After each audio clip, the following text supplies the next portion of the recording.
Dateline returns with all new episodes starting tonight, reported by Lester Holt. It is Lester's first Dateline episode of the season, and he joins us now with a preview. Lester, great to have you with us here on WRAL. I should say this is also your first Dateline episode since leaving Nightly News to focus full-time on Dateline, and I'm wondering, how does it feel to dig exclusively into long form again, and what kinds of stories you're most excited to take on in this next chapter?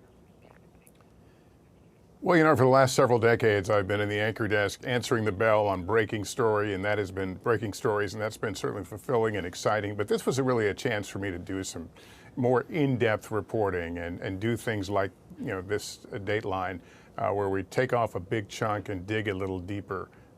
There's lots of opportunities, lots of runway here at Dateline to do those things. I recently dropped a podcast, a 5-part podcast, that's picked up some attention. So there's a lot of ways to get on TV and do some great storytelling, and I'm excited to do it. Let's dig into this first episode. So this is a case that begins when a man calls police. He reports his father is missing, and at first it seems straightforward, but officers quickly grow suspicious of this man's story. Why is that?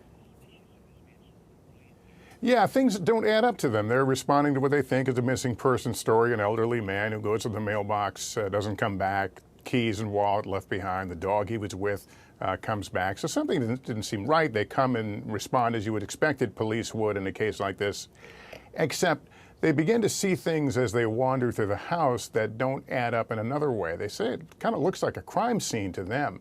They find a receipt from a Lowe's store for big construction bags. They claim they found signs of blood in the house. Other things that begin to suspect that maybe there has been a crime here. The son, meantime, maintains, he has no idea where his dad is. One part that really gets everyone's attention is during this interrogation, detectives actually lied to the man about finding his father's body, even though they had not. Can you tell us why they did that in this case?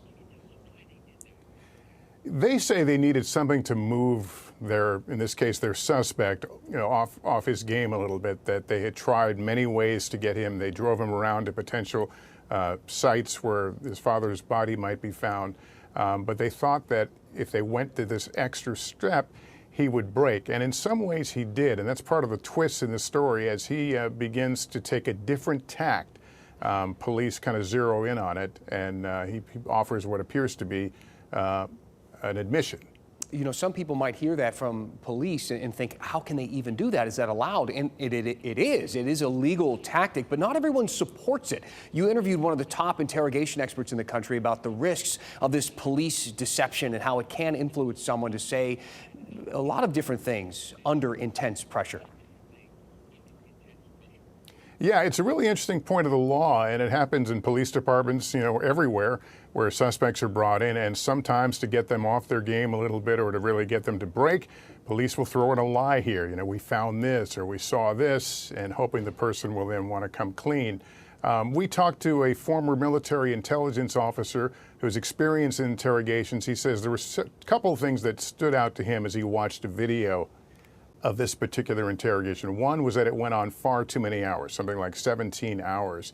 And second, he thinks the lie played a big part in having this man offer a confession, a false confession. And we talk about that a little bit, what that means and how false confessions result sometimes from suspects being fed lies, as we saw in this case. Lester, thank you. Dateline, always so interesting. I have family members who will not miss an episode, and they will be tuning in to The Ruse, Lester's first Dateline episode of the season, airing tonight right here on WRAL. Lester, thanks.